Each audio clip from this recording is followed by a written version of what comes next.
கண்களை மூடி ஆண்டவரை நோக்கி பார்ப்போம். இந்த ஆராதனையின் வேலையிலே ஜெபத்தோடு இந்த ஆராதனைக்குள்ளாக கடந்து போவோம். தெய்வ நாமத்திற்கு இந்த தொழுகையின் போது மகிமை உண்டாகட்டும். நம்மை தாழ்த்தி அவருடைய பாதத்திலே சமர்ப்பித்து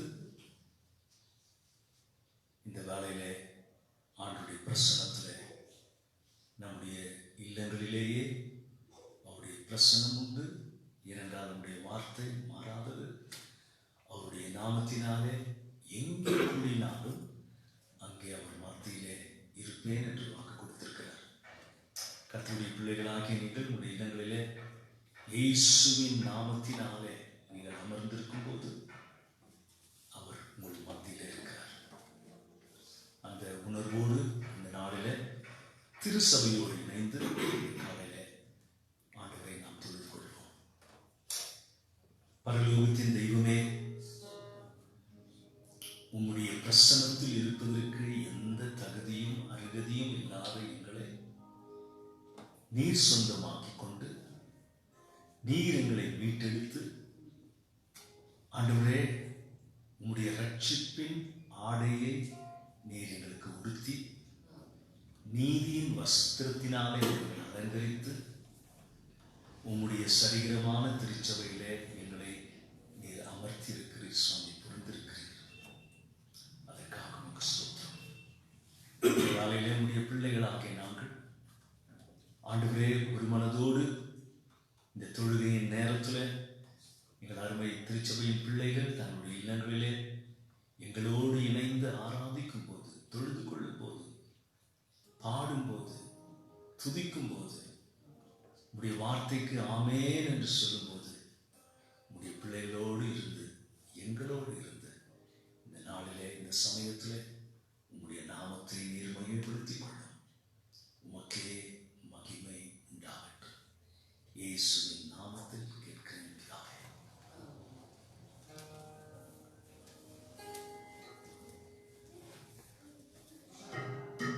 Praise the Lord. The people who are sitting online, I'm sure that you're prepared this morning to be in the presence of God, to worship Him and to praise Him. And before we could worship Him this morning, just see your heart. How is your heart this morning before God? If anything is not right, which your worship will not be acceptable to God, let's say, Lord, I'm sorry, forgive me. Not only you forgiving us, even we need to forgive others this morning. If anything that is not right in you, let your heart be right before God, so that your worship this morning, as we worship Him this morning, will be acceptable to God. If God would have not come to this world, our state would have been very dangerous. So God sent His Son. They called Him Jesus. Let us sing this song. Because He lives, I can face tomorrow.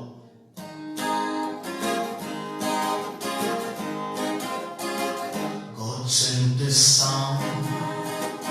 They called Him Jesus. He came to love, heal and forgive. He lived and died to buy my pardon. And empty grave is there to prove my Savior lives. Because He lives, I can face tomorrow. Because He lives, my fear is gone. Because I know, yes I know, He holds my future. And like this word, the living chance, because He lives, how sweet to own a newborn baby and feel the pride and joy in Him. But greater still, the calm assurance child can face uncertain days because he lives. Because he lives, I can face tomorrow. Because he lives, all fear is gone. Because I know, yes I know, he holds my future. And life is worth living just because he lives. And then one day I cross the river, I fight, no more a thing. And then I stand, gives faith to victory. I'll see the light, the glory, and I know he lives every night. Because he lives, I can face tomorrow. Because he lives, all fear is gone. Because I know, yes I know, he owns my future. And life is worth living just because he lives. And life is worth living just because he lives. He is my everything. He is my all. He is my everything, both great and small. He gave his life for me, made everything new. He is my everything. Now how about you? Like honey in the rock, like honey in the rock, sweet honey in the rock. For he tastes like honey in the rock. Oh, taste and see, taste and see that the Lord is good. For he tastes like honey in the rock. For he tastes like honey in the rock. ಈ ಬೆಳಗಿನ ಜಾವದಲ್ಲಿ ಕನ್ನಡ ಹಾಡನ್ನು ಹಾಡಿ ದೇವರಿಗೆ ಮಹಿಮೆಯನ್ನು ಘನವನ್ನು ಸಲ್ಲಿಸೋಣ. ಈಗ ಮನುಷ್ಯರ ಮಧ್ಯದಲ್ಲಿ ದೇವಾದಿ ದೇವರೇ ಎಂಬ ಹಾಡನ್ನು ಹಾಡಿ ಕರ್ತನಿಗೆ ಆರಾಧನೆ ಸಲ್ಲಿಸೋಣ. ಈಗ ಮನುಷ್ಯರ ಮಧ್ಯದಲ್ಲಿ ದೇವಾದಿ ದೇವರೇ ವಾಸ ಮಾಡುವರು. ಈಗ ಮನುಷ್ಯರ ಮಧ್ಯದಲ್ಲಿ ದೇವಾದಿ ದೇವರೇ ವಾಸ ಮಾಡುವರು. ದೇವ ಸಮನ ನಾದನೆ ಭೂಮಿಗಿಳಿದು ಬಂದನೆ. ದೇವ ಸಮನ ನಾದನೆ ಭೂಮಿಗಿಳಿದು ಬಂದನೆ. ಅವನು ಮಾನವನು ನಿಂದಿಸಿಕ್ಷೆಯನ್ನು ನೀನು ಮಾಡಿ ಹೃದಯನಾಗಿ. ಅವನು ಮಾನವನು ನಿಂದಿಸಿಕ್ಷೆಯನ್ನು ನೀನು ಮಾಡಿ ಹೃದಯನಾಗಿ. ಈಗ ಮನುಷ್ಯರ ಮಧ್ಯದಲ್ಲಿ ದೇವರು ವಾಸ ಮಾಡುವರು. ಈಗ ಮನುಷ್ಯರ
பாடி கர்த்தரை ஆராதிப்போம்.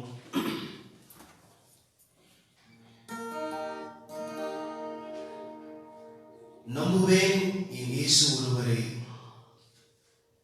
If I don't have anything to trust him also, I will just trust him.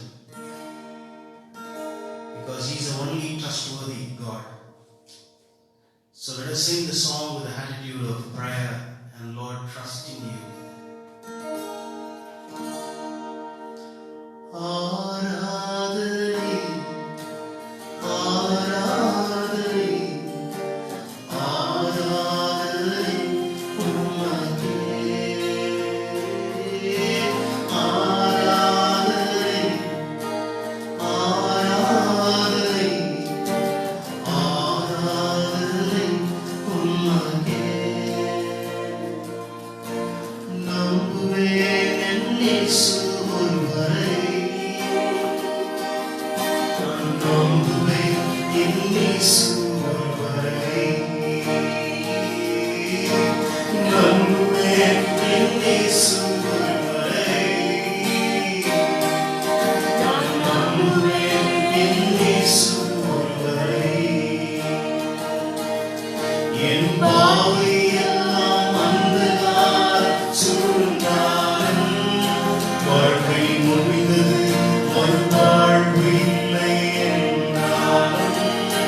என் பாவை எல்லாம் அந்தகாரம் சூழ்ந்தாலும் வாழ்க்கை முடிந்தது, மறுவாழ்வு இல்லை என்றாலும். நான் நம்புவதற்கு ஒன்றுமில்லை என்றாலும் நம்புவேன் என் இயேசு ஒருவரை. நான் நம்புவதற்கு ஒன்றுமில்லை என்றாலும் நம்புவேன் என் இயேசு ஒருவரை. அவர் நாமமே மதுரமதே. அவர் நாமத்தில் சுகமுண்டே. அவர் நாமமே மதுரமதே. அவர் நாமத்தில் சுகமுண்டே. இயேசு நாமம், இயேசு நாமம், இயேசு நாமம், இயேசு நாமம், இயேசு நாமம், இயேசு நாமம் வாழ்கவே. இயேசு நாமம், இயேசு நாமம், இயேசு நாமம், இயேசு நாமம், இயேசு நாமம், இயேசு நாமம் வாழ்கவே.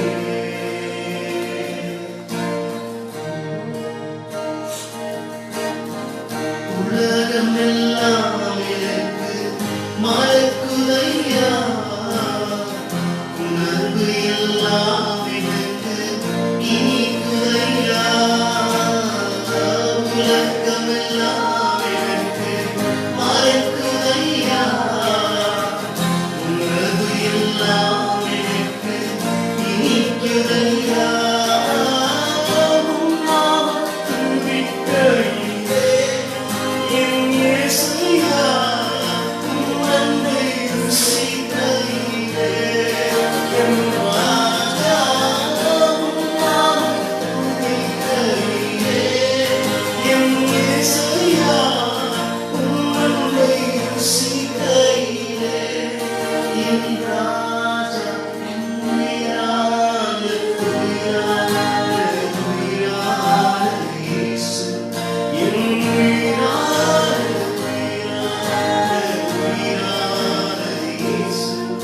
என் உயிரான இயேசு.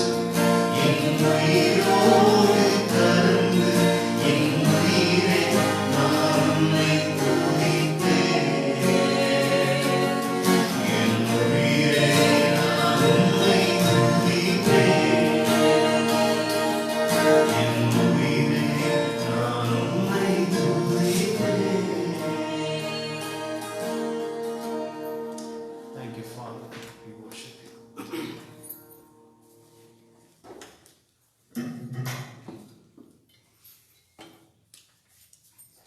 இந்த நாளின் செய்திக்காகவும்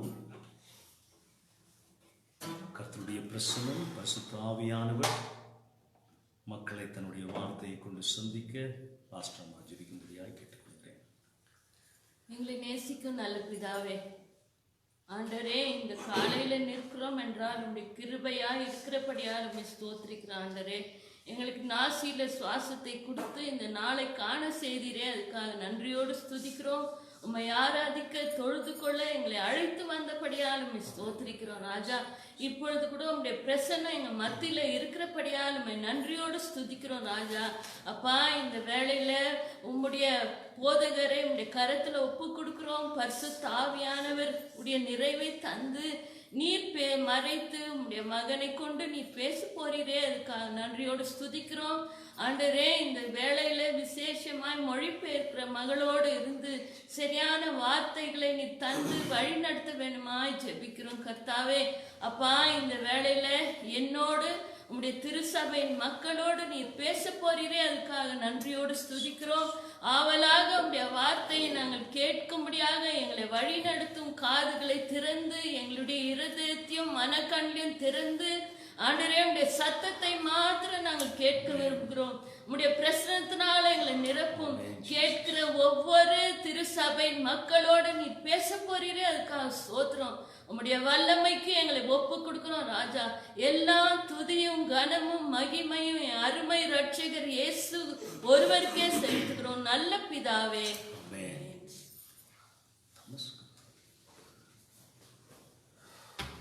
என்னோடு கூட இணைந்து ஆண்டவர் சொல்லிக் கொடுத்த ஜபத்தை சேர்ந்து சொல்லும்படியாக நான் கேட்டுக்கொள்கிறேன்.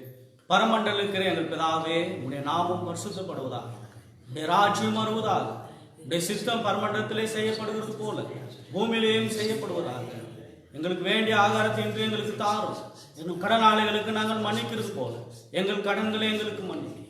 எங்களை சோதனைக்கு உட்பட பண்ணாமல் தீமை என்று ரட்சித்துக் கொள்ளும். ராஜ்யமும் வல்லமையும் மகிமையும் என்றென்றைக்கும் உம்முடையவர்களே. Praise the Lord. கர்த்தருக்கே மகிமை உண்டாகட்டும். Glory to God alone. இந்த காலையிலே நாம் தியானிக்கக்கூடிய வார்த்தை, This morning, the word we're going to meditate upon, நம்மை சார்ந்த ஜெபத்தை ஆண்டவர் கற்றுக் கொடுத்த இரண்டாவது ஜெபம், ஜெப குறிப்பு. the second point of God having taught us a prayer about us. எங்கள் பாவங்களை எங்களுக்கு மன்னியும், நாங்களும் எங்களிடத்திலே கடன்பட்ட எவனுக்கும் மன்னிக்கிறோமே என்று சொல்லப்பட்டிருக்கிறது. Forgive us our sins and those who we forgive those who debt against us. பாவ மன்னிப்பை குறித்து மனிதனுக்கு அநேக எண்ணங்களும் கேள்விகளும் உண்டு, நம்பிக்கையும் உண்டு. Man has a lot of questions and thoughts about forgiveness of sins. ஆனால் பாவ மன்னிப்பை குறித்து வேதம் என்ன சொல்லுகிறது என்பதை குறித்து இந்த நாளிலே நாம் தியானம் செய்ய போகிறோம். We're going to meditate upon what the scriptures say about the forgiveness of sins. பாவம் என்றால் Sin means தேவனின் கட்டளைக்கு கீழ்ப்படியாமை, to be disobedient to God's commandment, தடை செய்யப்பட்டதை செய்வதோ, to do that is being forbidden, அல்லது செய்ய வேண்டியவற்றை செய்யாமல் இருப்பது பாவமாகும். or to not do that has to be done is also known as sin. வேதாகமத்திலே ஒரு பட்டியலிட்டு ஆண்டவர் சொல்லி இருக்கிறார்.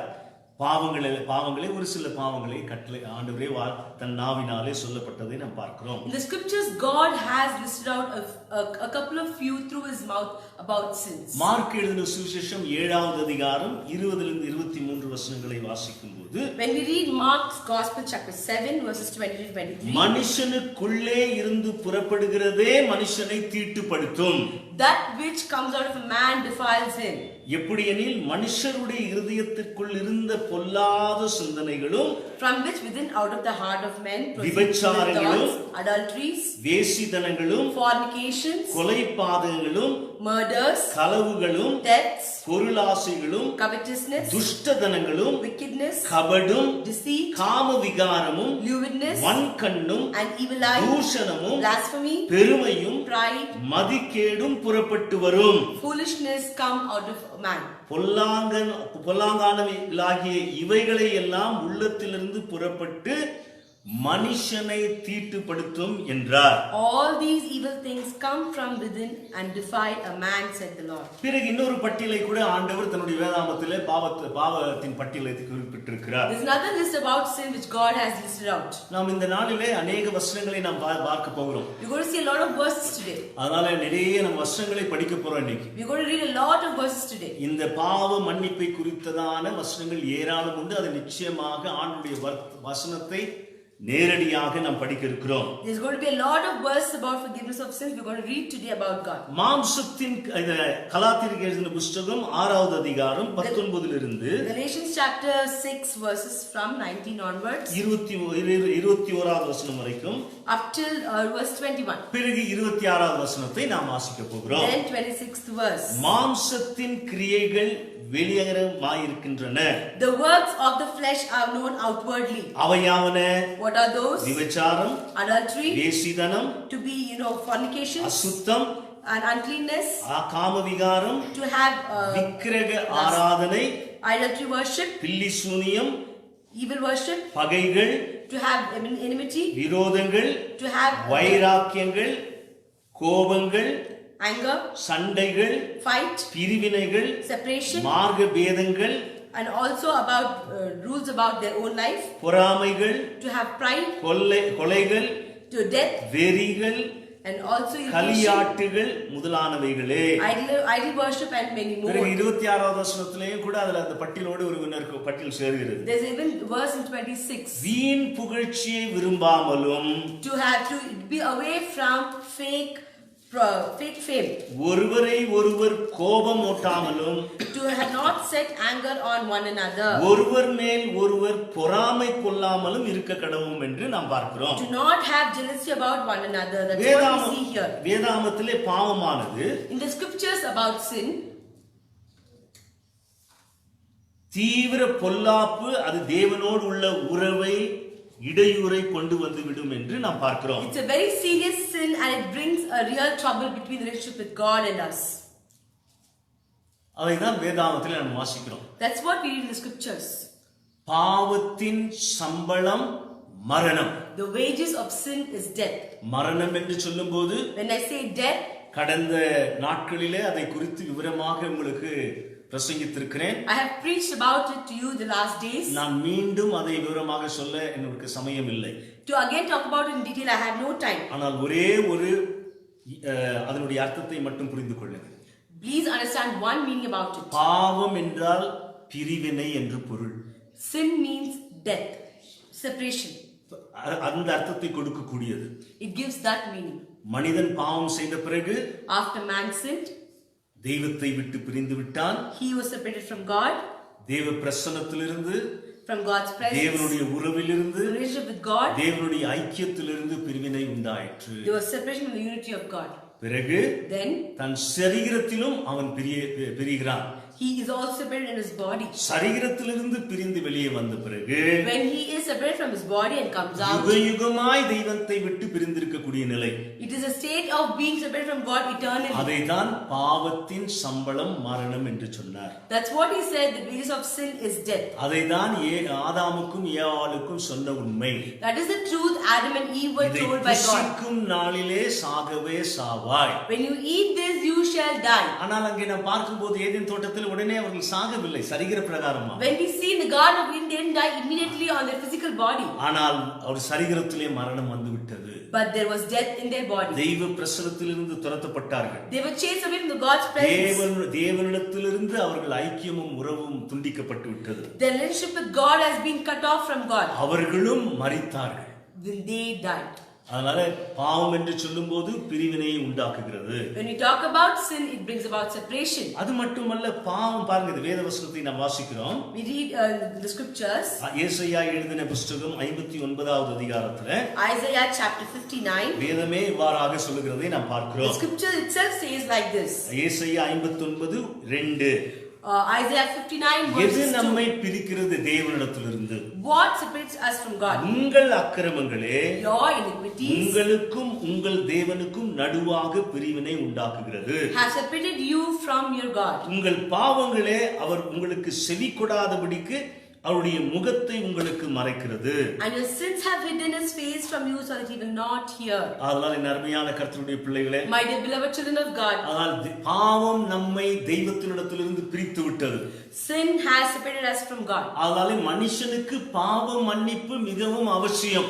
Man needs forgiveness of sins. It's ultimate importance. மன்னிக்கப்பட்டவன் மட்டுமே தெய்வத்தினிடத்திலே தொடர்பு கொள்ள முடியும். Only the one who is forgiven can continue to relationship with God. இந்த உலகத்திலே மனுஷன் செய்யக்கூடிய அத்தனை பக்தியும், All the kind of faith that man does in this world. அது மட்டுமல்ல, தெய்வத்தை பிரியப்படுத்த அவன் எடுக்கிற முயற்சி எல்லாம் அதற்கு காரணம் என்ன தெரியுங்களா? All the things, all the efforts he takes to please God, you know what is the reason? அவனுடைய பாவ நிலைமை.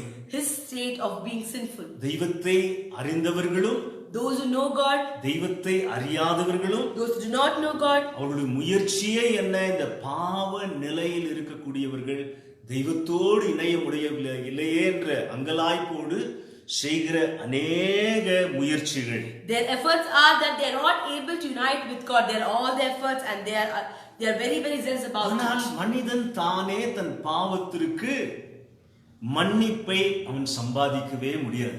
Man cannot earn the forgiveness of sin for himself all alone by himself. எவ்வளவு கோடி ரூபாய் இருந்தால் ஒரு மனுஷன் பாவ மன்னிப்பை விலை கொடுத்து வாங்க முடியும்? How many crores of rupees should a man have that he needs to get forgiveness of sins? ஒருவேளை கோடியான மக்கள் கோடியான ரூபாய் வைத்துக் கொண்டு பாவ மன்னிப்பை வாங்குவார்களானால், If he is having crores and crores of rupees and buys forgiveness of பணம் sins, இருக்கிறவர்களுக்கு மட்டுமே பாவ மன்னிப்பு கிடைக்கும், பணம் இல்லாதவர்களுக்கு பாவ மன்னிப்பு கிடைக்காது. only those who have money will get forgiveness of sins and those who do not have will அதனால not get forgiveness of sins. பாவ மன்னிப்பை யாரும் விலை கொடுத்து வாங்க முடியாது.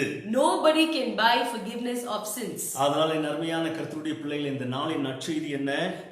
My dear beloved children of God, what is the good news for today? பாவ மன்னிப்பு மனிதர்களுக்கு அருளப்பட்டிருக்கிறது. Forgiveness of sins has been revealed to man. நற்செய்தி என்ன? What is the good news? ஆதியிலே மனிதன் பாவம் செய்தபோது When man sinned in the beginning, துர்ச்செய்தி அவனுக்குள்ளே வந்தது, கெட்ட there was செய்தி. bad news in him. பாவத்தின் சம்பளம் மரணம். The wages of sin is death. ஆனால் அதே வசனத்தை நாம் வாசிக்கும் போது, When we read the same verse, ரோமர் 6:23, when we read Romans 6:23, பாவத்தின் சம்பளம் மரணம், the wages of sin is death, தேவனுடைய கிருபையின் வரமோ, but the grace of God, the gift of God, the gift of God, தேவனுடைய கிருபையின் வரமோ கர்த்தராகிய இயேசு கிறிஸ்துவினால் உண்டான நித்திய ஜீவன். it's the gift of God is eternal life in Christ Jesus. பாருங்க, தெய்வமே சம்பாதித்த பாவ மன்னிப்பை God who earned the forgiveness of sins, உனக்கு இலவசமாக ஆண்டவர் கொடுக்க விரும்புகிறார். God wants to give you free of cost. அது இயேசு கிறிஸ்துவின் மூலமாக கிடைக்கக்கூடிய மன்னிப்பு. It is the forgiveness that God received through Jesus Christ. தெய்வமே மனிதனாய் இந்த பூலோகத்திற்கு வந்து God has come to man to this அந்த earth. பாவ கடனை தீர்த்தார். He has paid the penalty for our பாவத்திற்கு sins. மன்னிப்பை அந்த கல்வாரி சிலுவையிலே சம்பாதித்தார். He has earned the forgiveness of sins on the cross of Calvary. அதைதான் மத்தேயு எழுதின சுவிசேஷம் 26வது அதிகாரம் 28வது வசனத்திலே நாம் வாசிக்கிறோம். We read that in Matthew chapter 26 verse ஆண்டவரே 28. தன் நாவினாலே சொன்ன வார்த்தை அது. It is the word that God spoke through his mouth. இது பாவ மன்னிப்பு உண்டாகும்படி அநேகருக்காக சிந்தப்படுகிற புது உடன்படிக்கைக்குரிய என்னுடைய இரத்தமாய் இருக்கிறது என்று சொன்னார். For this is my blood of the new covenant which is shed for many for the remission of sins. பாவ மன்னிப்பு மனிதனுக்கு உண்டாக வேண்டுமானால், If man has to have forgiveness of sins, பாவம் இல்லாத ஒருவர் தன்னுடைய இரத்தத்தை சிந்தி மனித குலத்தை மீட்டுக் கொள்ள வேண்டும். a man without sin had to shed his blood and had to remit man. பரிசுத்த ஆவியினாலே கன்னிகை பிறப்பிலே பிறந்து இரண்டாவது நபராகிய தேவன் இந்த பூலோகத்திற்கு வந்து பாவ மன்னிப்பு உண்டாக தன்னுடைய பரிசுத்தமான இரத்தத்தை நமக்கு சிந்தினார். Second man of God who was born through the Virgin and the Holy Spirit had to shed his blood to get back man from his sins and pay the penalty for our sins. ரத்தம் சிந்துதல் இல்லாமல் Without the shedding of blood, பாவ மன்னிப்பு இல்லை. there is no forgiveness of அதனால் sins. தெய்வமே வந்து மனிதனாக God himself came as தன்னுடைய man. ரத்தத்தை சிந்தி He shed his blood. நமக்கு பாவ மன்னிப்பை சம்பாதித்தார். He He had earned us the forgiveness of sins. அதைத்தான் அப்போஸ்தலர் நடபடிகள் 10வது அதிகாரம் 43வது வசனத்திலும் வாசிக்கிறோம். We read that in Acts chapter 10 verse 43. இயேசுவை விசுவாசிக்கிறவன் எவனோ, Whoever believes on Jesus Christ, பாருங்க அதை வாசிக்கும்போது அவரை விசுவாசிக்கிறவன் எவனோ, whoever believes on him, ஏனென்றால் அவர் உன்னுடைய பாவங்களுக்காக இரத்தத்தை சிந்தி மீட்டார். he has earned you by shedding his blood for your sins. பாவங்களுக்காக பாவ கடனை இயேசுவே வந்து செலுத்தினார். God himself has paid the debt of your sins. அவரை விசுவாசிக்கிறவன் எவனோ, Those who believe in him, அவருடைய நாமத்தினாலே and on his name, பாவ மன்னிப்பை பெறுவான் என்று தீர்க்கதரிசிகள் எல்லாரும் அவரை குறித்தே சாட்சி கொடுக்கிறார்கள் என்றார். and all the prophets witness that he gives them the remission of sins. பாருங்க, அப்ப இந்த பாவ மன்னிப்பை இயேசு கிறிஸ்துவின் மூலமாக மனித குலத்திற்கு உண்டாகும் என்று இயேசு ஆனவர் இந்த பூலோகத்திற்கு மனிதனாய் வருவதற்கு முன்பாகவே தீர்க்கதரிசிகள் இதை குறித்து முன்னுரைத்தார்கள். Prophets have told way ahead back, even before Jesus Christ would come to this earth, that the forgiveness of sins happen only through Jesus Christ alone. அதனாலே அவர் தன் ரத்தத்தை சிந்தி நமக்கு பாவ மன்னிப்பை சம்பாதித்தார். He earned our forgiveness of sins by shedding his blood. பிறகு 13வது அதிகாரம் அப்போஸ்தலர் 38வது வசனத்தை நாம் வாசிக்கிறோம். When we read Acts chapter 13 verse 38, ஆதலால் சகோதரரே, my dear brothers, இவர் மூலமாய் இயேசு கிறிஸ்துவின் மூலமாய் through Jesus Christ, உங்களுக்கு பாவ மன்னிப்பு உண்டாகும் என்று அறிவிக்கப்படுகிறது என்றும். it is being preached that you have the forgiveness of sins. என் அருமையான கர்த்தருடைய பிள்ளைகளே, My dear children of God, இயேசு கிறிஸ்துவின் மூலமாக உனக்கு பாவ மன்னிப்பு உண்டாகும். ஏனென்றால் உன் பாவங்களுக்காக மரித்தவர், ரத்தம் சிந்தி மரித்தவர் அவர் மட்டுமே. you have the forgiveness of sins only through Jesus Christ, because he has shed his blood for your அது sins. இலவசமாய் உனக்கு கொடுக்கப்படுகிறது. It is being given free of cost for you. பாவத்தின் சம்பளம் மரணம், The wages of sin is death, தேவனுடைய கிருபையின் வரமோ கர்த்தராகிய இயேசு கிறிஸ்துவினால் உண்டான நித்திய ஜீவன். but the gift of God's eternal life in Christ Jesus. அதனால அவர் மூலமாக நமக்கு கிடைக்கப்பட்ட நித்திய வாழ்வு இயேசு கிறிஸ்துவின் மூலமாக. The eternal life that we have got through him is through Jesus Christ alone. அதனால என் அருமையான கர்த்தருடைய பிள்ளைகளே, My dear children of God, நமக்கு இலவசமாக கொடுக்கப்பட்டாலும் பாவ மன்னிப்பு, though forgiveness of sin was given to us free of cost, ஆனால் அது அவருக்கு இலவசம் அல்ல. it is not free for him. அவர் கிரயம் செலுத்த வேண்டியதா இருந்தது. He had to pay the penalty for our it. இந்த பூலோகத்திற்கு, இந்த பாவ உலகத்திற்கு தெய்வ பரிசுத்தம் உள்ள தெய்வம் மனிதனாக இறங்கி வர வேண்டியதா இருந்தது. The holy God had to step into the sinful world as a man. மனித சாயலை அணிந்து கொள்ள வேண்டியதா இருந்தது. He had to take the image of man. மனிதர்களால ஏசப்பட்டு, துப்பப்பட்டு, காயப்பட்டு, அசிங்கப்படுத்தப்பட வேண்டியதா இருந்தது. He had to be spat and he had to be beaten for man. அவர் நமக்காக பாடுபட வேண்டியதா இருந்தது. He had to struggle and be tormented for man. மனதிலே, உளவியல் ரீதியாக, சரீர பிரகாரமாக எல்லா விதத்திலும் அவர் பாடுபட வேண்டியதா இருந்தது. Scientifically and physically he had to struggle everywhere. அவர் நமக்காக பாடுபட்டு ரத்தத்தை சிந்தி தன் ஜீவனை கொடுத்து பாவ மன்னிப்பை சம்பாதித்தார். He was tormented for us, he shed his blood and he gave us the forgiveness of sins. அதனால அவர் மூலமாக நமக்கு பாவ மன்னிப்பு உண்டு. But so there is forgiveness of sins through him for us. அதனால ஆண்டவரிடத்திலே நாம் இந்த பூலோகத்திலே சந்தோஷத்தோடு சமாதானத்தோடு வாழ்ந்து நித்தியமாக அவரோடு இருக்க வேண்டுமானால், if we have to live happily on this world with peace and live with him eternally, எது முக்கியமானது? what is important? பாவ மன்னிப்பு முக்கியமானது. Forgiveness of sin is very important. அதனாலதான் நீதிமொழிகளில் கூட நம்ம வாசிக்கிறோம். We read that in Proverbs. 28வது அதிகாரம் 13வது வசனத்திலே, We read that in 28 chapter verse 13. பாவங்களை மறைக்கிறவன் வாழ்வடைய மாட்டான், Whoever covers his sins will not prosper. அவைகளை அறிக்கை செய்து விட்டு விடுகிறவனோ இரக்கம் பெறுவான். Whoever confesses and forsakes them will have அதனால mercy. பாவங்களை மறைத்து கொண்டே ஒரு மனிதன் வாழ முடியாது. A man cannot live by hiding his sins. வாழ்வான் என்றால் ஒரு வேளை சரீர பிரகாரமாக இந்த பூலோகத்தில் வாழ்ந்து கொண்டிருக்கலாம். Maybe he can prosper through his physical body on this world. ஆனால் நடமாடும் பிணத்தை போலதான் நாம் வாழ்ந்து கொண்டிருக்க He வேண்டும். has to be a walking body as he lives. அவனுக்குள்ளே ஜீவன் இல்லாதவனாக, One who does not have life in him, சந்தோஷம் no இல்லாதவனாக, happiness in him, சமாதானம் no இல்லாதவனாக, peace in him. தேவனோடு இணையவில்லையே அவன். He is not united with God. பாவம் அவனை தூரம் படுத்திருக்கிற, Sin has been taken அவன் away from பிரிந்திருக்கிறானே. God. He has been separated from God. அதனாலே அவன் தெய்வத்தோடு இணைய வேண்டுமானால் He has to be united with God. தேவன் அவன் பாவங்களை மன்னித்திருக்க வேண்டும். God has to forgive his sins. அதுதான் சங்கீதக்காரன் சொல்கிறார், That's what psalmist இந்த says. பூலோகத்தில் யார் பாக்கியவான் என்பதை Who is blessed on this earth? சங்கீதம் 32 வாசிக்கிறோம். We read that in Psalms 32. பணக்காரர்களை பார்த்து பாக்கியவான்கள் என்று சொல்லவில்லை. He is not looking at the rich people and say they are blessed. வேறு மிகவும் புத்திசாலிகளை பார்த்து சாமர்த்தியமா இருக்கிறவர்களை பார்த்து பாக்கியவான்கள் என்று சொல்லவில்லை. Not the intelligent smart ones are not the blessed people. மிகவும் படிப்பாளிகளை பார்த்து பாக்கியவான்கள் என்று சொல்லவில்லை. Not the educated people are not the blessed people. மிகவும் ஆரோக்கியமா இருக்கிறவர்களை பார்த்து கூட பாக்கியவான்கள் என்று சொல்லவில்லை. Those who are healthy are not considered to be healthy. யார் பாக்கியவான்கள் என்று வேதம் சொல்கிறது?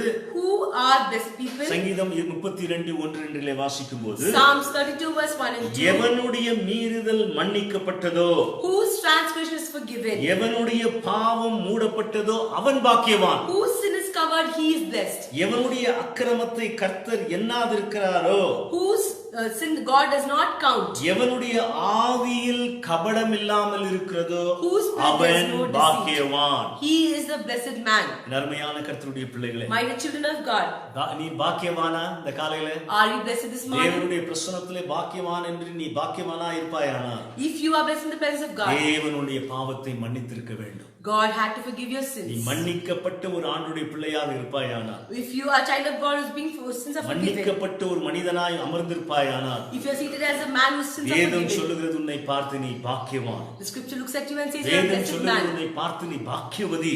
The blessed says you are a blessed lady. பிறகு வேதாமத்தில் வாசிக்கிறோம், We read the scripture again. ஆண்டவர் நம் பாவங்களை மன்னித்த பிறகு, After God forgave our sins, எபிரேயர் புஸ்தகம் 10:17 in Hebrews 10:17, அவர் நம்முடைய பாவங்களையும் அக்கிரமங்களையும் இனி நினைப்பதில்லையாம்.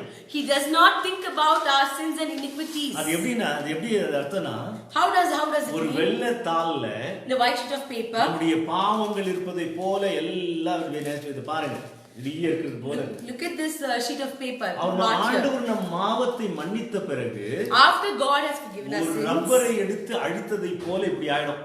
it becomes like as though we have rubbed it with அதனால rubber. அது எந்த வித இல்லாமல் உன்னை நீ பாவமே செய்யாதது போல உன்னை பார்க்கிறாராம் God ஆண்டவர் looks மன்னித்த at you பிறகு. as you have never sinned at all. அவை நீ நினைப்பதே இல்லை. God does not even think about உன் it. பாவங்களை நினைப்பதில்லை, உன் அக்கிரமங்களை நினைப்பதில்லை. He does not remember your sins and iniquities. அப்பேற்பட்ட பாக்கியம் கர்த்தருடைய பிள்ளைகளுக்கு இயேசுவானிடத்தில் வந்தவர்களுக்கு. Such is the gift for the children of God who have come unto him. இது என் அருமையான கர்த்தருடைய பிள்ளைகளை உலக மக்களுக்குரிய செய்தி இது. It is a message for the worldly people. பாவங்கள் மன்னிக்கப்பட வேண்டுமானா If your sins has to be இந்த forgiven, ஆண்டவரிடத்தில் வரும்போது, when you come to this God, ஆண்டவரே நீர் என்னுடைய பாவங்களுக்காக மரித்தீர், God, you have died for my sins. பாவ கடனை நீர் சம்பாதித்து தீர்த்து விட்டீர். You have earned for my sin and you have finished it. விசுவாசிக்கிறவன் எவனோ Whoever believes on it, அவன் பிழைப்பான், அவனுக்கு நித்திய வாழ்வு உண்டு. he shall live and he shall have eternal life. சரி, சற்று விசுவாசிகளுக்குரிய பாவ மன்னிப்பை குறித்து பார்ப்போம். Let's see about the forgiveness of sins. ஏனென்றால் Believers. விசுவாசிகள் ஆன பிறகும் கர்த்தருடைய பிள்ளைகள் ஆன பிறகும் நம்ம என்ன செய்ய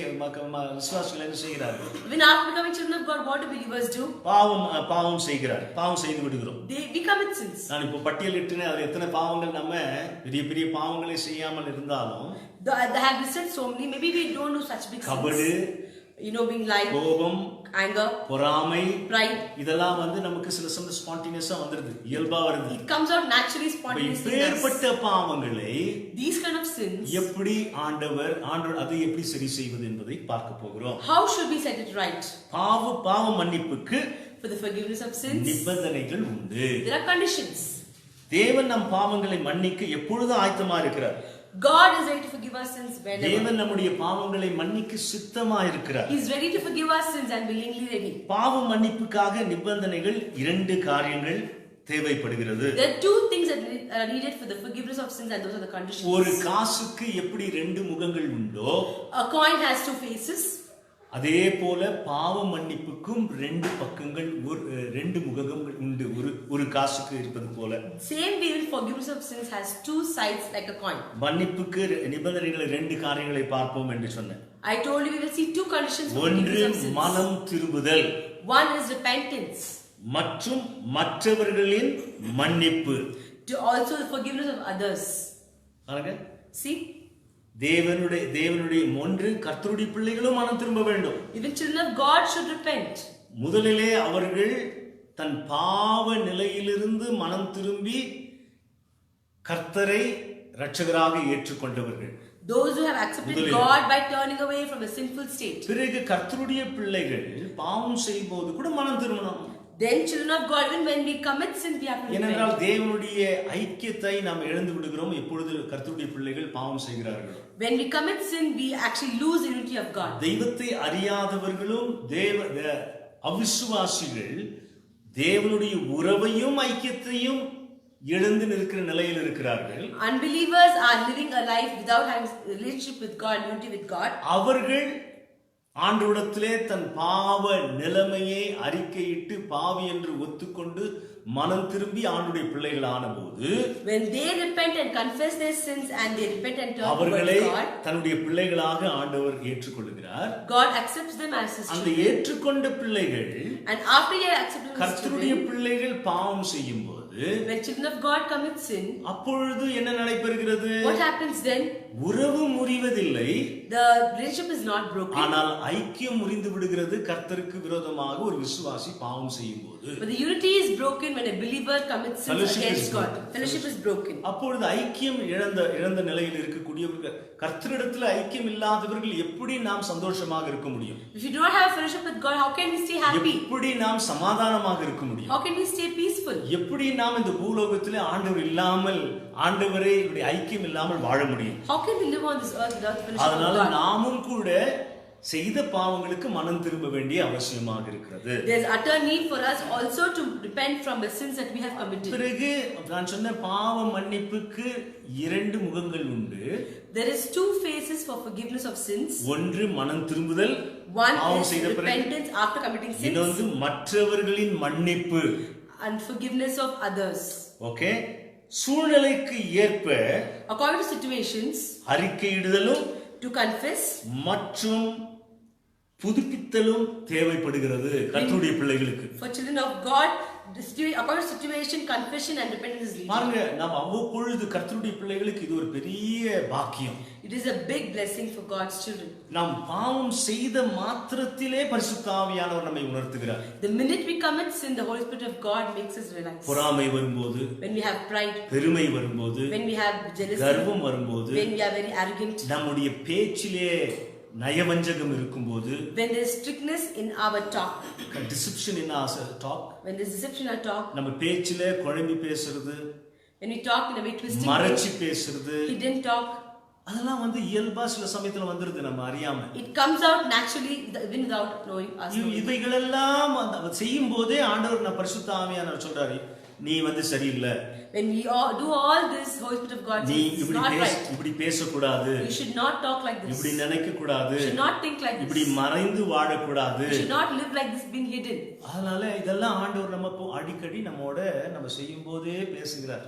When we do this, God continues to keep அப்ப talking அந்த to us. சூழ்நிலைக்கு ஏற்ப நாம் பாவம் இது செய்யும் போது According to situations when we commit sins, அநியாயமா சில சமயத்துல வாதாடி வியாபாரம் பண்ணிடுவோம். we want to have a business with illicit gain. ஒருவேளை அந்த பொருளுடைய மதிப்பு 100 ரூபாய் இருக்கும். Maybe that particular thing is worth 100 அந்த rupees. வியாபாரி அன்றைக்கு அவன் அந்த 100 ரூபாய்க்கு விற்க முடியவில்லையே என்று காத்து கொண்டிருப்பான். Maybe that businessman is waiting that day that he's not able ஆனால் to sell அவன் it 100 for 100 ரூபாய் தான் rupees. நியாயமா இருக்க வேண்டும். That's the 100 rupees that has to be ஆனால் given for அவருடைய it. நிலைமையை அறிந்து நீ 90 ரூபாய்க்கு வாங்கிட்டு வந்துட்டீனா, If you know a situation and buy it for 90 rupees, நீ அந்த ஆண்டவருக்கு விரோதமா பாவம் செய்கிறாய். you are committing sin அது against நீதி God. இல்லை, நியாயம் இல்லை. It's not righteous and அப்ப it's இவை not இந்த சின்ன correct. சின்ன காரியங்களில் எல்லாம் ஆண்டவர் அவ்வப்பொழுது சூழ்நிலைக்கு ஏற்ப நம்முடைய பாவங்களை உணர்த்தி கொண்டே இருக்கிறார். God continues to make us realize our sins according to situations. பாருங்க, நம்ம அப்போ நான் என்ன செய்ய வேண்டியதா இருக்கு? What should I do then? அவ்வப்பொழுது அறிக்கை இடுதல் நமக்கு அவசியம். Then and then to confess is very important. அதனால நம்ம போஸ்ட்போன் பண்ணவே தேவையில்லை. Never postpone it.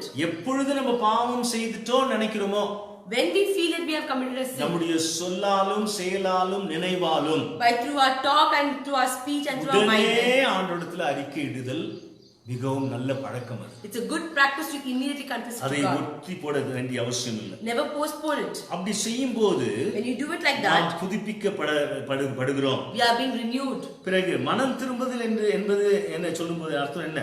What is it to be renewed of mind? மனம் திரும்புதல் என்றால் To repent means பாவத்தை விட்டு தேவன் பக்கமாக திரும்புவது. to forsake sin and turn towards God. பிறகு உண்மையான மனம் திரும்புதல் the real true repentance, பாவ செயலை குறித்து மனஸ்தாபப்பட்டு to have remorse for our sins, மனப்பான்மையில் அடிப்படை மாற்றம் கொண்டு வரும் உண்டாக்கும். to bring about basic change in our attitude. பாருங்க, அதை எங்க நம்ம வாசிக்கிறோம்? Where do we read that? 2 கொரிந்தியர் புத்தகம் 7வது அதிகாரம் 2 Corinthians chapter 7, 10வது வசனம். verse 10. விசுவாசிகளுக்கு சொல்லக்கூடிய ஒரு வார்த்தை. It is a word that's being told for the believers. பாருங்க, 2 கொரிந்தியர் 7, 2 Corinthians chapter 7, பாருங்க 10வது வசனம். verse 10. தேவனுக்கு ஏற்ற துக்கம் பின்பு மனஸ்தாபப்படுகிறதற்கு இடமில்லாமல் For godly sorrow produces repentance. ரட்சிப்புக்கு ஏதுவான மனம் திரும்புதலை உண்டாக்குகிறது. For godly sorrow produces repentance into salvation. லௌகீக துக்கமோ But the sorrow of the world மரணத்தை உண்டாக்குகிறது. produces death. இது விசுவாசிகளுக்குரிய வசனம் தான். It is a verse for the believers and பாருங்க, unbelievers. தேவனுக்கு ஏற்ற துக்கம் உண்டாக வேண்டும். You should have a sorrow according to God. தேவனுக்கு ஏற்ற துக்கம் பின்பு மனஸ்தாபத்திற்கு இடமில்லாமல் To have no place for regression.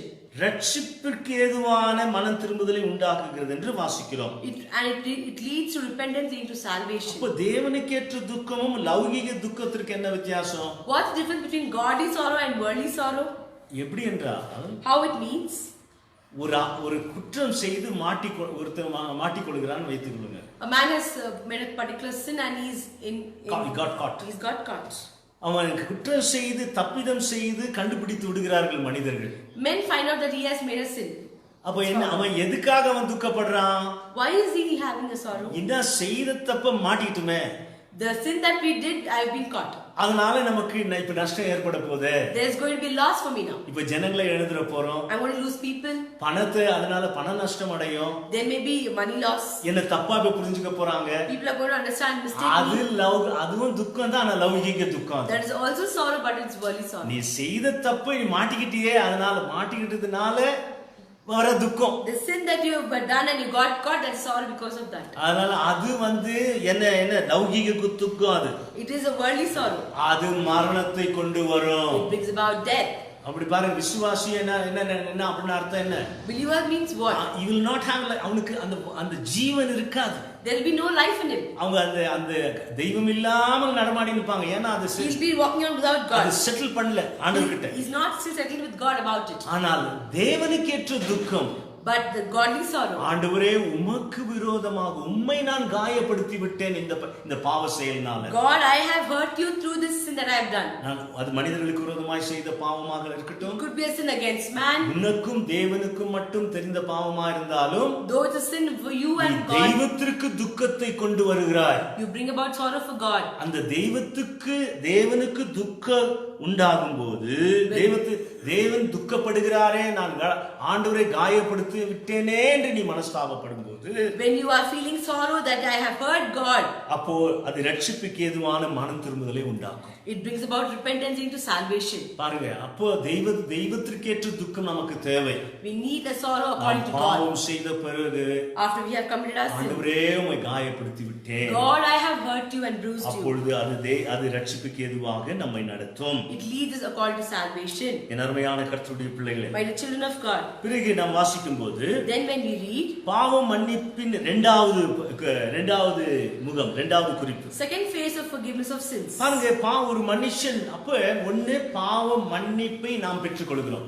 We have received forgiveness of sins. வேதவசனம் சொல்கிறது, Scripture says, கர்த்தருடைய பிள்ளைகளையே பார்த்து, looking at children of God, உங்களிடத்திலே பாவம் இல்லை என்று சொல்வீர்களானால் சத்தியம் உங்களிடத்திலே இல்லை என்று சொல்கிறார். if you do not have sins, You don't have truth in you. you do not have truth in you. ஆனால் என்ன சொல்கிறார்? What does he say? நீ பாவம் செய்து விட்டாய் என்று உணரும்போது, When you understand and realize that you have committed a sin. வேதவசனம் 1 யோவான் 1:9 என்ன சொல்கிறது? 1 John 1:9, what does it say? நம்முடைய பாவங்களை For our sins, நாம் அறிக்கையிட்டால், when we confess, பாவங்களை நமக்கு மன்னித்து he forgives our sins. எல்லா அநியாயத்தையும் நீக்கி, He takes away all our uncleanness. அவர் நம்மை சுத்திகரிப்பதற்கு உண்மையும் நீதியும் உள்ளவராயிருக்கிறார். He is enough for us to make us holy and righteous. இது நாம் பாவம் செய்தது. After we have நான் forgiven சொன்னேன் us. அது ஒரு ஒரு ஒரு காசின் ஒரு ஒரு ஒரு முகம். It is one face of the பாவ coin. மன்னிப்பு இன்னொரு முகம் என்ன? What is the other face of the forgiveness பாவ of sins? மன்னிப்பிலே இன்னொரு முகம் என்ன? Second face of forgiveness of sins. பாவம் செய்தவர்களை, நமக்கு விரோதமாய் பாவம் செய்தவர்களை நாம் மன்னிக்க வேண்டும். Those who have committed sin against us, we have to forgive பாருங்க, them. இந்த பாவ மன்னிப்புல ஆண்டவர் சொல்லி கொடுத்த ஜெபம் அது. This is the prayer God has taught them in forgiveness of sins. நாங்கள் எங்களுக்கு விரோதமாய் பாவம் செய்தவர்களை நாங்கள் மன்னிக்கிறது போல எங்களை நீர் எங்களுக்கு மன்னியும். Forgive us our sins as we forgive others அதனால who வெறும் sin ஆண்டவரிடத்துல against மன்னிப்பு us. கேட்டுக்கொள்வது மட்டும் பாவம் மன்னிப்பு அல்ல. Not only asking God forgiveness is not நமக்கு forgiveness. விரோதமாய் பாவம் செய்தவர்களை மன்னிக்க ஆண்டவர் சொல்லி கொடுத்திருக்கிறார். God has also taught to forgive those who have sinned against us. ஒரு முறை பேதுருவானவர் கேட்கிறார், பாவ மன்னிப்பை குறித்து ஆண்டவர் பேசும்போது, Once when God is talking about அதை forgiveness of மத்திய sins, Peter சுவிசேஷம் asks. 18வது அதிகாரத்துல வாசிக்கிறோம். We read that in Matthew chapter 18. ஆண்டவரே, என் சகோதரன் ஒரு வேளை எனக்கு விரோதமா பாவம் செய்தா If my brother commits sin against me, நான் எத்தனை முறை அவனை மன்னிக்கிறதுன்னு கேட்கிறார். how many times should I forgive him? யாரு? பேதுரு கேட்கிறார் ஆண்டவர். Peter asks God. அப்ப ஆண்டவர் சொல்றாரு, And God says, 70 முறை ஒரு மனுஷனுக்கு நீ மன்னிக்கணும், உனக்கு ஒரு விரோதமா பாவம் செய்தான். 7 times 70 you have to forgive a அவனை- man if he has committed sin against அப்ப you. எத்தனை முறை மன்னிக்கணுமா? ஒரே மனுஷனுக்கு உனக்கு விரோதமா பாவம் செய்தா One man, how many times should you forgive? 490 முறை மன்னிக்கணுமா? 490 times we have to forgive. அப்ப பாருங்க, நம்ம அப்ப அவனுக்கு ஒரு மனுஷன், எந்த மனுஷனும் நமக்கு 490 முறை மன்னிக்க மாட்டான், பாவம் செய்ய மாட்டான். No man will commit விரோதமா. sins for 490 times. அப்படின்னா என்ன? காலமெல்லாம் ஒரு உன் சகோதரனை நீ மன்னிக்க வேண்டும். All through your life you have to forgive your பிறகு brother. மன்னிக்கலனா நம்ம என்ன நடைபெறும்? If we do not forgive, what happens? ஜெபம் கேட்கப்பட, நம்முடைய ஜெபம் கேட்கப்படாது. Our prayers are not heard. அவன் பிறரை மன்னிக்கலனா. If you do not forgive others. அதை நம்ம வசனம் இருக்காருக்கு, வேத வசனம். Is there a verse for it? Mark எழுதின சுவிசேஷம் Mark's 11வது Gospel, அதிகாரம். verse 11, chapter 11. பாருங்க, மார்க் எழுதின சுவிசேஷம் 11வது அதிகாரம் Mark's 25வது Gospel, வசனம். chapter 11, verse 25. ஆண்டவர் ஜெபத்தை குறித்து பேசிவிட்டு, After God finished praying, தேவனுடைய பிரசன்னத்தை குறித்து பேசிவிட்டு, after God spoke about His presence, பிறகு 25வது வசனத்திலே மார்க் 11:25 வாசிக்கிறோம். Mark chapter 11, verse 25. நீங்கள் நின்று ஜெபம் பண்ணும்போது, And whenever you stand praying, ஒருவன் பேரில் உங்களுக்கு யாதொரு குறை உண்டாயிருக்குமானால், if you have anything against anyone, பரலோகத்தில் இருக்கிற உங்கள் பிதா உங்கள் தப்பிதங்களை உங்களுக்கு மன்னிக்கும்படி forgive your trespasses as your Father in heaven forgives you. அந்த குறையை அவனுக்கு மன்னியுங்கள். Forgive him that person. அப்போ ஜெபிக்க போகும்போது, When you go to pray, யாரையோ நீ மன்னிக்கலனா if you have not forgiven someone, உன் ஜெபம் கேட்கப்படாது. your prayers will not be heard. அப்போ நம்ம Then மன்னிக்கணும். we have to forgive. அதான் அதனுடைய அர்த்தம். That's what it means. பிறகு நம்ம வாசிக்கும் போது இன்னும் நானா சில சமயத்துல ஒருத்தர் நம்ம ரொம்ப வேதனைப்படுத்திட்டாங்கன்னு வச்சுங்க. A particular person has really hurt us very bad. நம்மால முடியல, அதை தாங்கிக் கொள்ள முடியல. We cannot take up. மன்னிக்கிறதுக்கு ரொம்ப கஷ்டமா இருக்கு. It's very hard to forgive that person. மன்னிக்கிறது அவ்வளவு ஈஸி இல்ல. It's not easy to forgive a person. ஆனா ஆண்டவர்கிட்ட மட்டும் மன்னிப்பு வாங்க ரொம்ப ஈஸியா நம்ம மன்னிப்பு கேட்கிறோம். We ask God to forgive us very ஆனால் easily. நாம மன்னிக்க கஷ்டமா இருக்கு. But being to forgive others is very ஒரு difficult. தப்பிதத்தை, ஒருவர் செய்த தப்பிதத்தையும் குற்றத்தையும் மன்னிப்பதற்கு எவ்வளவு கஷ்டப்படுறோம் இல்லைங்களா? To forgive one's sins is very hard for us, isn't it? ஆண்டவர் நம் பாவங்களை மன்னித்திருக்கிறார். But God forgave our sins. பிறகு நம்ம வாசிப்போம். Then we shall read. பாருங்க, இதுல எப்படி ஒருவேளை அந்த ஒரு சூழ்நிலைக்கு நீங்கள் தள்ளப்பட்டிருந்தால், If you have been pushed that kind of a situation, மன்னிக்க முடியாத சூழ்நிலைக்கு a தள்ளப்பட்டிருந்தால், situation where you cannot forgive, இதுல இதை குறித்து ஒரு வசனம் தான் இருக்கு. there's only one verse about 17வது this. அதிகாரம் 3வது வசனம் தான். லூக்கா எழுதின சுவிசேஷம் 17வது அதிகாரம் 3வது வசனம். Luke's Gospel chapter 17 verse 3. உங்களை குறித்து Take heed to yourselves. எச்சரிக்கையாயிருங்கள். Take heed. ரொம்ப ஜாக்கிரதையா இருக்கணுமா? இது ரொம்ப டெலிகேட் சமாச்சாரம். Be very, very cautious. அதுக்கு தான் எச்சரிக்கை கொடுத்துட்டு ஆண்டவர் பேசுறாரு. God is giving a caution and then God speaks about பாருங்க, it. உன் சகோதரன் உனக்கு விரோதமாய் குற்றம் செய்தால், If your brother sins against you, அவனை கடிந்து கொள். rebuke him. அவன் மனஸ்தாபப்பட்டால், If he repents, அவனுக்கு மன்னிப்பாயாக. forgive him. அப்போ ஒரு மனிதன் உனக்கு விரோதமாக பாவம் செய்யும் போது, If a man commits sin against you, நீ காயப்பட்டதை சொல். You tell him that you are hurt. அவன் மனஸ்தாபப்படும் போது, When he forgives him, I'm sorryன்னு சொல்லும்போது, when he says sorry, மன்னிச்சிடு. forgive him. அது இன்னொரு ஆங்கிள். It's another angle. அது எல்லாத்துக்கும் ஒன்னொன்னுக்கும் இல்ல. It's not for everything. ரொம்ப காயப்பட்டிருக்க. You are very hurt. அதுக்கு என்ன உன்னால முடியல. You are not able to take it up. போய் அவங்க கிட்ட ரெக்கன்சில் பண்ணுன்றார். Then God ask you to go and reconcile with him. பாருங்க, அதை தான் தொடர்ந்து நம்ம கோபத்தோடு மனக்கசப்போடு வைத்துக்கொண்டு இருக்கக்கூடாது, தவறானது என்பதையும் கூட மத்திய எழுதின சுவிசேஷம் 5வது அதிகாரத்தில் அதை நாம் வாசிக்கிறோம். God tells us we should not keep it with anger and bitterness, and it's wrong. That's what we read in Matthew chapter 5. 5வது அதிகாரம் 21 from verse 21 onwards 23வது வசனம் வரைக்கும் நாம் வாசிக்கும் போது till verse 23.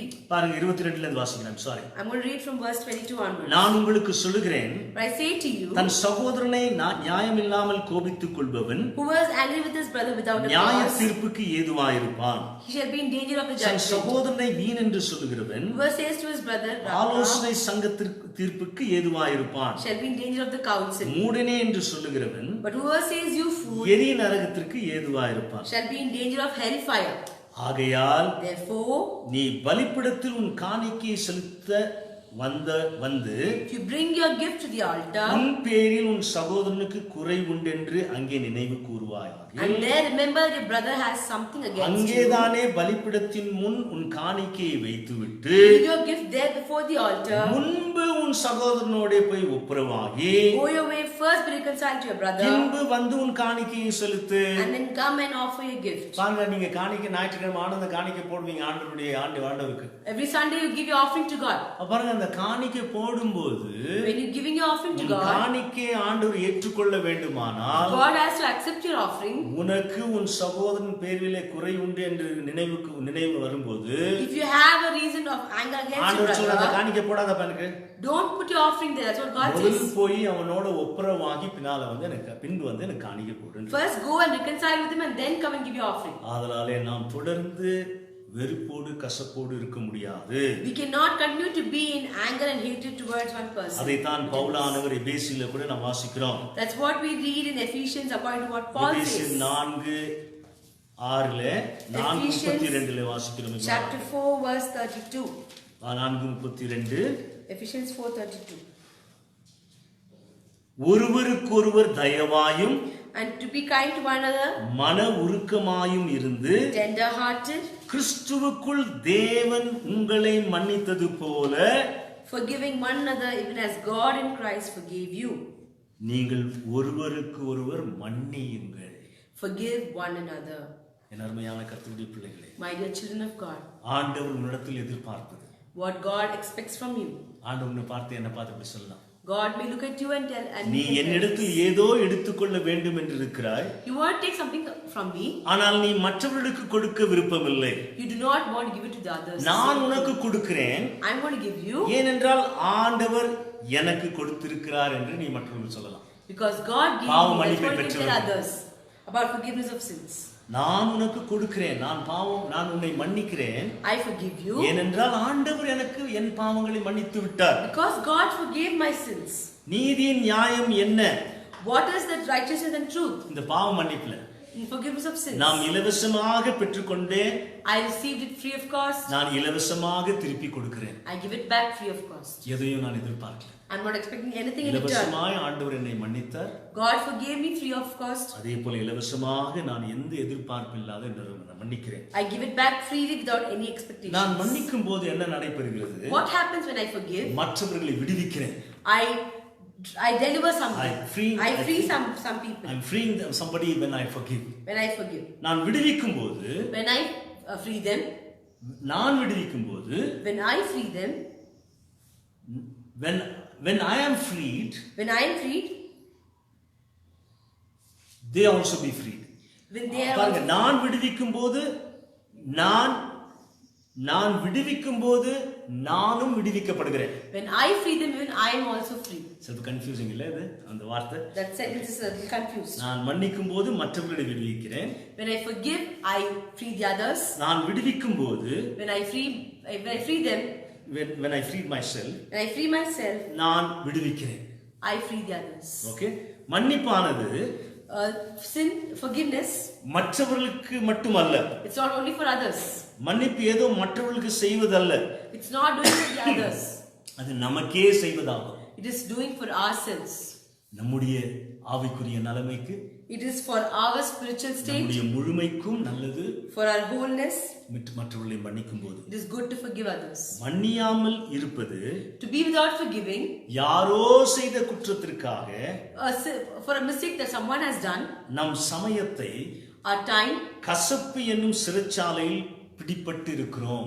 we are being imprisoned in the prison of bitterness.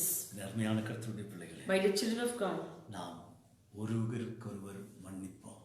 we shall forgive one another. மன்னிப்பை பெற்றிருந்தால் நீங்கள் If you have received forgiveness, மன்னிக்க வேண்டும். you have to forgive. கர்த்தர் உங்களை ஆசீர்வதிப்பார். May God bless you.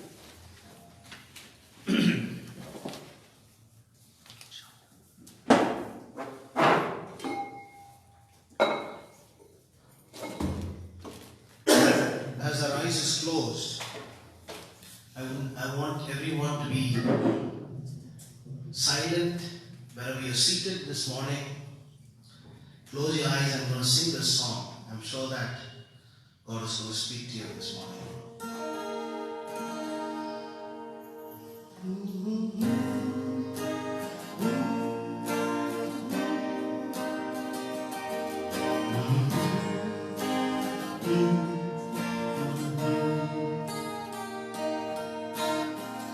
உன்னையும் என்னையும் தேடி வந்த ரட்சகரே இயேசுவே.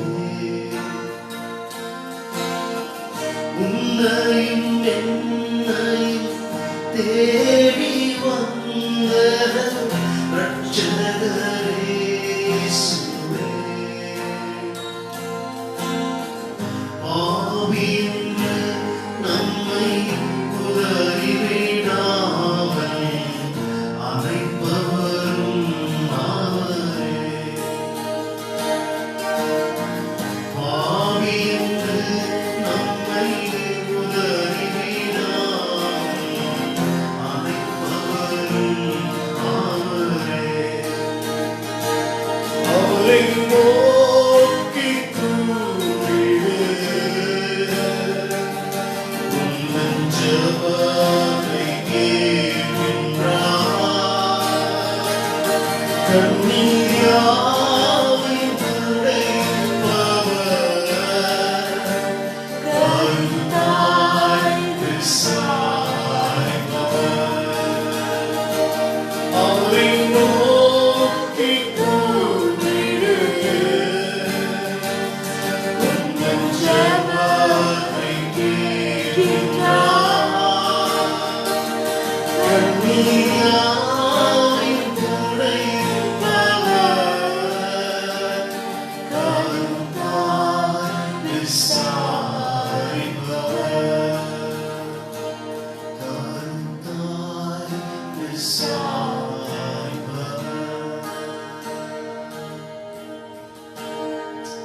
Thank you, Jesus.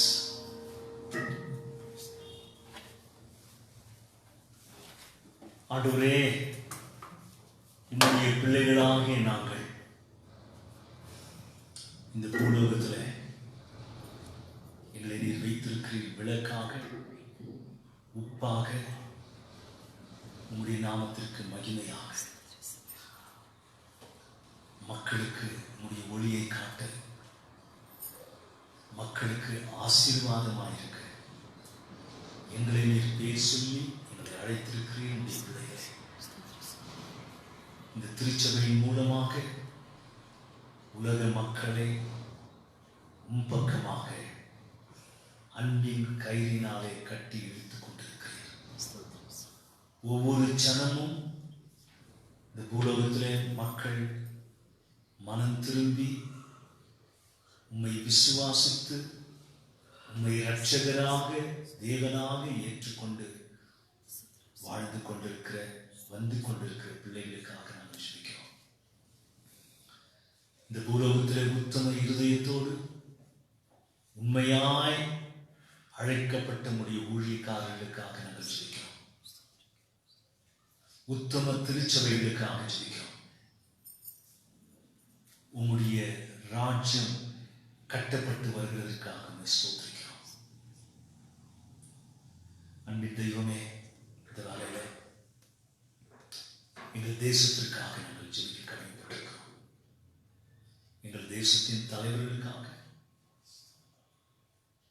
நடத்துகிற ஒவ்வொரு பிள்ளைகளுக்காக, பிரதமருக்காக, ஜனாதிபதிக்காக, மந்திரிமார்களுக்காக, எங்கள் மாநில ஆண்டுகிற சீஃப் மினிஸ்டர்ஸ் மற்றும் மந்திரிகளுக்காக நாங்கள் ஜெபிக்கிறோம்.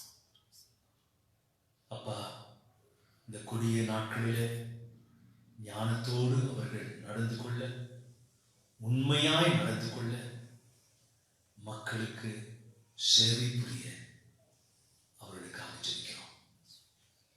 எங்கள் திருச்சபை மக்களே ஒவ்வொருவரையும் உடைய பாதத்தில் இந்த வேலையை சமர்ப்பிக்கிறேன். எங்கள் திருச்சபை பிள்ளைகளை சகல விதமான நோயின் தாக்கத்திலிருந்து காப்பாற்றி வருகிறேன். அதற்காக ஸ்தோத்திரிக்கிறேன், ஸ்தோத்திரிக்கிறேன், ஸ்தோத்திரிக்கிறேன்.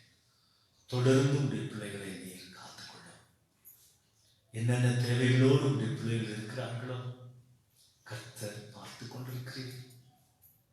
எங்கள் திருச்சபையின் பிள்ளைகள் இந்த நாளிலே கேட்டது போல மனம் திரும்பி அறிக்கையிட்டு முடத்திலே ஒப்புரமாகி நீர் கொடுக்கக்கூடிய முழுமையான ஆசீர்வாதத்தை பெற்று உறவிலும் ஐக்கியத்திலும் நடந்து போக அடியேன் ஜெபிக்கிறேன். பரிசுத்த ஆவியானவருடைய கரத்திலே எங்களை ஒப்புக்கொடுக்கிறோம். எங்களை நடத்துவீராக, எங்களை பலப்படுத்துவீராக. உடைய திருச்சபையின் மூலமாக உடைய நாமம் மையப்படுவதாக. எல்லா மகிமையும் கனத்தின்மைக்கே செலுத்தி இயேசுவின் நாமத்திலே தாழ்மையோடும் பணிவோடும் ஏற்கிறேன் சொல்லுவதாவே. என் ஆத்மாவே கர்த்தரை ஸ்தோத்திரி, என் முழு உள்ளமே அவருடைய பரிசுத்த நாமத்தை ஸ்தோத்திரி. என் ஆத்மாவே கர்த்தரை ஸ்தோத்திரி, கர்த்தர் செய்த சகல உபகாரங்களும் மறவாதே. ஆமென். நமது கர்த்தராகிய இயேசு கிறிஸ்துவின் கிருபையும் பிதாவாகிய தேவனுடைய அன்பும் பரிசுத்த தேவ ஆவியானவருடைய அந்யோன்ய ஐக்கியம் ஆசீர்வாதம் நம் அனைவரோடும் கூட இன்றும் என்றும் சதா காலங்களிலும் உண்டாவதாக. ஆமென்.